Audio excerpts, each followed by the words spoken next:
Bible, but it's very important anyway. Because it's got a whole lot of names, and it's like the Israeli phone book. But actually, this is the genealogy of all of the nations in the world. And we're in the 10th chapter, the racial table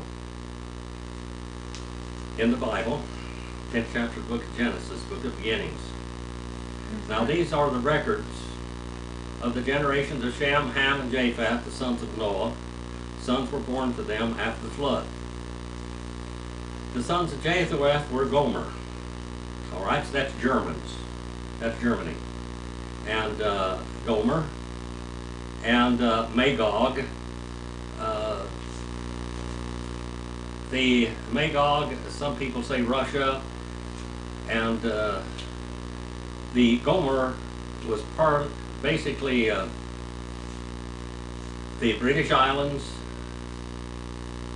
and this is going to take place. It's going to start to be populated 300 years after the flood.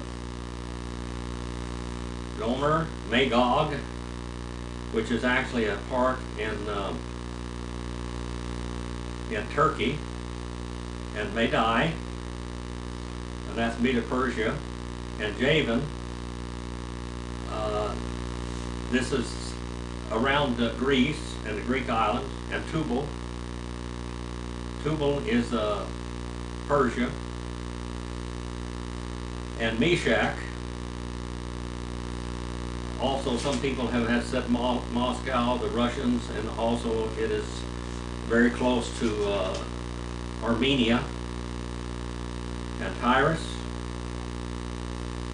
And the sons of Gomer were Ashkenaz. That's southeastern years, the Ashkenazi Jews, you know, the Ashkenazi, that's Ashkenaz. And Riphath and Togarmah. The sons of Jamin were Elisha and Tarshish. Tarshish is Spain. And Kittim, which is probably Cyprus, and Dodanim.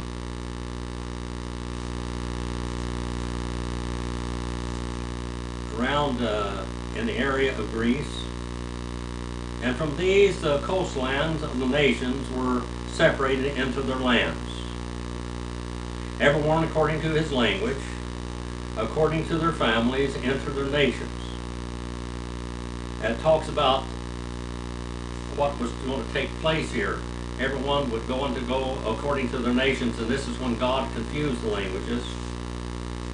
And the sons of Ham were Cush and Mizraim and Phut and Canaan. Mizraim, of course, is Egypt and Ethiopia. Libya is Phut, and then Canaan is the land of Palestine, or Canaan.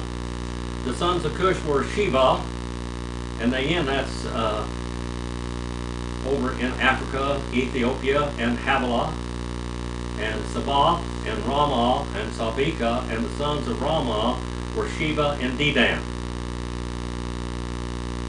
Now Cush became the father of Nimrod. And Nimrod, his name means strong, it means valiant, it means to rebel. And he became a mighty one in the earth, like before the flood. And he was mighty hunter before the Lord. Therefore they said, like Nimrod, a mighty hunter before the Lord. And the beginning of his kingdom was Babel. That means confusion.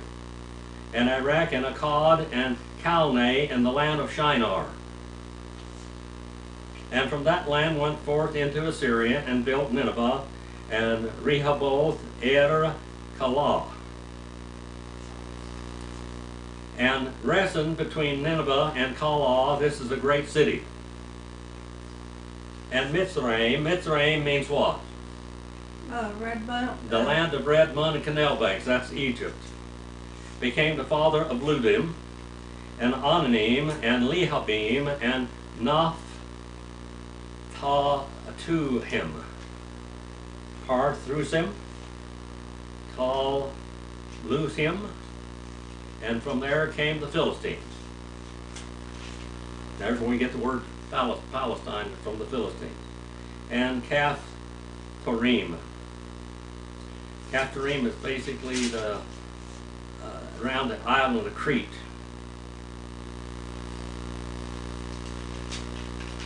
And Canaan became the father of Sidon, his firstborn, and Heth.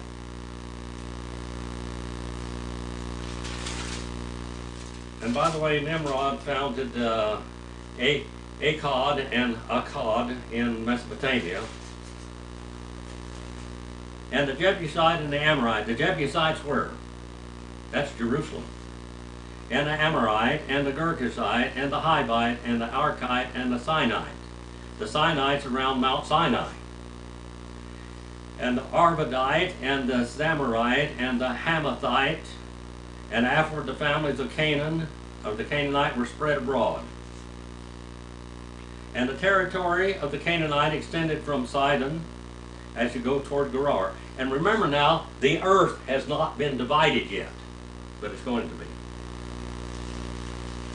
As far as Gaza, and toward Sidon, Sodom and Gomorrah, and Admah, and Zobeim, as far as Lasha. These are the sons of Ham according to their families and their languages, by the lands and by their nations. And also to Shem, the father of the children of Eber. The word Hebrew is where we get the word Hebrew. Hebrew comes from the name Heber. And the older brother of Japheth, children were born, and the sons of Shem were Elam, and Ashur, and Arphaxad, and Lud, and Aram. The sons of Aram were Uz, and Hul, and Gether, and Maash. And Arphaxad became the father of Shelah, and Shelah became the father of Eber. Pay attention to this now. This is where the Hebrews come from. And 2 sons were born to Eber. The name of one was Peleg. Peleg means divided. And then pay attention, for in his days the earth was divided, and his brother's name was Joktan. Peleg, divided. And this is where the continents began, right here. This is when God divided the continents. And Joktan became the father of Almadad, and Sheleph, and Hazar-Maveth, and Jerah, and Hadaram, and Uzal, and Diklah, and Obal. Obal actually is Ebed too, or Ebal, and Aben-Mael, and Sheba. And Ophir, and Havilah, and Jobab, all these were the sons of Joktan. Now these, some of these were the Greeks. The Greeks attribute their family to Joktan or Jephthah. And now their settlement extended from Mesha as far as you go to Sephar and the hill country of the east. And these are the sons of Shem according to their families, according to their languages, and by their lands, and according to their nations. And these are the families of Noah. The sons of Noah, according to their genealogies, by their names, and out of these the nations were separated upon the earth after the flood. They were Peleg, they were separated. The nations were separated by languages and then by the continental division. Chapter number 11 now. And the whole earth used the same language and the same words. And it came about, as they journeyed east, they found a plain in the land of Shinar and settled there. Now, what mankind was supposed to do at this time was to scatter and multiply, Genesis 8:15 through 9:7. What did they do? They didn't scatter. And then what was the judgment? The confusion of languages and the division of the earth. And they said to one another, come let us make bricks and burn them thoroughly. And they used brick for stone, and they used tar for mortar, asphalt. And they said, come let us build for ourselves a city and a tower whose top will reach unto heaven.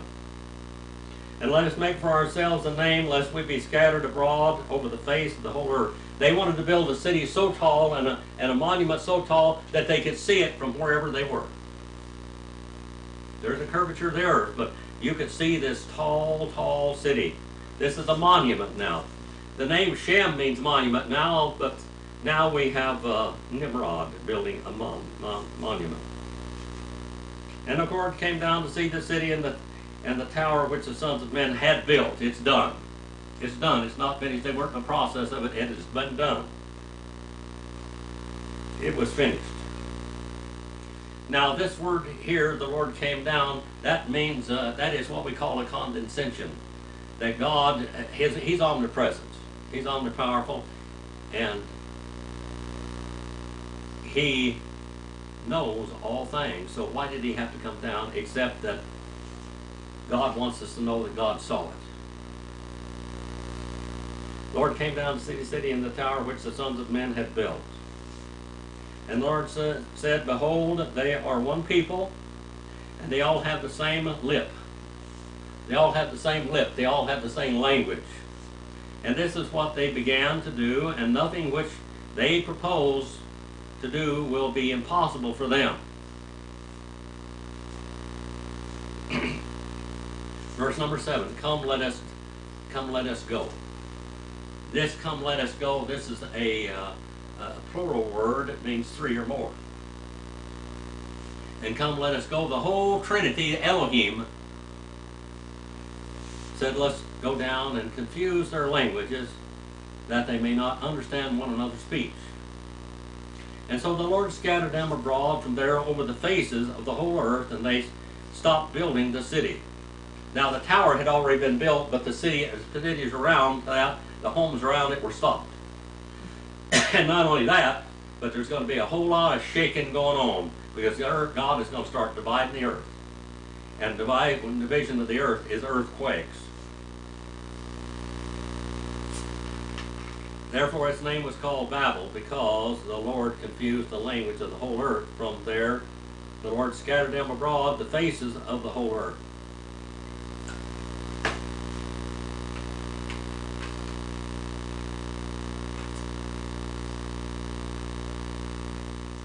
These are the records, the family histories of Shem. And Shem was 100 years old and became the father of Arphaxad. And 2 years after the flood.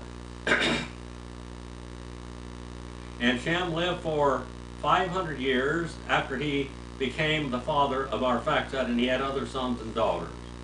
And Arphaxad lived 35 years and became the father of Shelah. And Arphaxad lived 403 years after he became the father of Shelah, and he had other sons and daughters. And Shelah lived 30 years and became the father of Eber. Remember that name, Eber. That is the word where the word Hebrew comes from.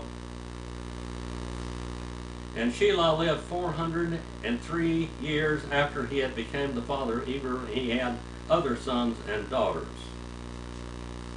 And Eber lived 34 years and became the father of Peleg. Divided. Now in the days of Peleg, the earth was divided. The continents were to begin. The earth was spread out all over the earth, and the earth isn't flat, it's a globe. So many people today are coming up with the idea that the earth is flat. What a foolish idea. Peleg lived 30 years and became the father of Ru. Ru means to see, by the way. What is it? To see. Means to see or look. Or to look after. And Peleg lived 209 years after he became the father of Ru. Ru means friendship. It means to watch after one another. And he had other sons and daughters, and Ru lived 32 years and became the father of Sidrug. That means strength. And Ru lived 207 years after he became the father of Zerug, and he had other sons and daughters. And Zerug lived 30 years and became the father of Nahor. The father of Nahor. And Zerug lived 200 years and became the father of Nahor, and he had other sons and daughters. Nahor means to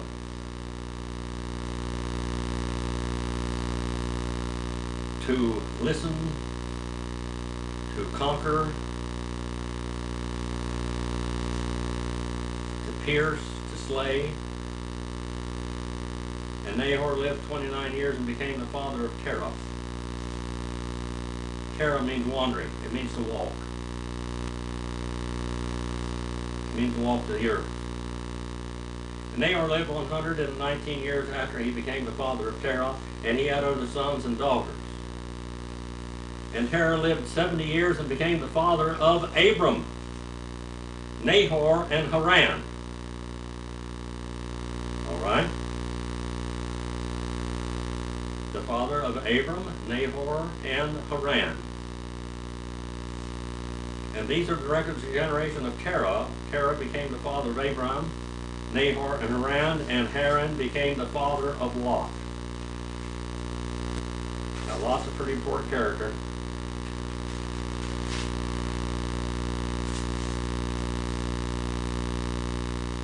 And Haran died in the presence of his father.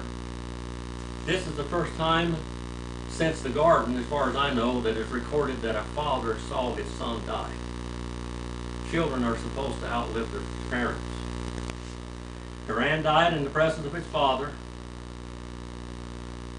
in the land of his birth, in Ur of the Chaldeans. And Abram and Nahor took wives of themselves, and the name of Abram's wife was Sarai, which means contentious or princess.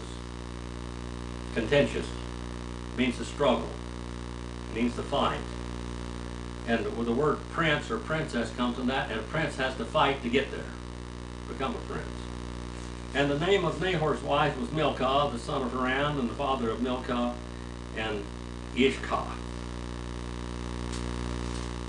Sarah was barren, and she had no child. And Terah took Abram his son, and Lot the son of Haran, his grandson, and Sarah his daughter-in-law, and his son Abram's wife, and they went out together from Ur of the Chaldeans in order to enter the land of Canaan, possession. And this is in the 9th chapter, remember, that they are going to have this land, that Canaan, the Canaanites were going to prepare the land and they're going to possess it. And they went as far as Haran. And they settled there. They didn't quite make it, did they? And the days of Terah were 205 years, and Terah died in Haran. God is taking Abraham out of the Ur of the Chaldees because it's nothing but pagans. Even though Noah lived for many, many years after the flood, and they knew Noah, but they were pagans. And God had to get them out of the Ur of the Chaldees, which is a very highly populated area, and he's going to take them into the land of Canaan. In the land of Canaan, he said, I'm going to give you a land flowing with milk and honey. And it would be because the Canaanites would prepare it for them. Terah died in Haran. Terah had to die before Abraham would go on into the land of Canaan. And he took his nephew with him, and his nephew was a burden also. God sometimes has to clean our lives up and just kind of weed the bad things out so he can use us. And that's the story, what here. God wanted to use Abraham, but Abraham had some ungodly ties because he was married to he was related to ungodly people. His brother had to die. His father had to die before he could get into the land which God told him to go to. Go into land when I show you that you don't know about, and I'll make your children like the stars of heaven, like the sand of the seashore, and which he has. And yet, Sarah had been barren, and she had no child, but God told him that through Sarah he was going to have heirs, many heirs, like the sands of the seashore and like the stars of heaven. Our Father, we send this message out this evening for your honor and glory. Father, please use it as people understand that your word is a scientific, archaeological, a geographical book that can be trusted. Father, please forgive me where I fail you, and use your word where it goes out for your honor.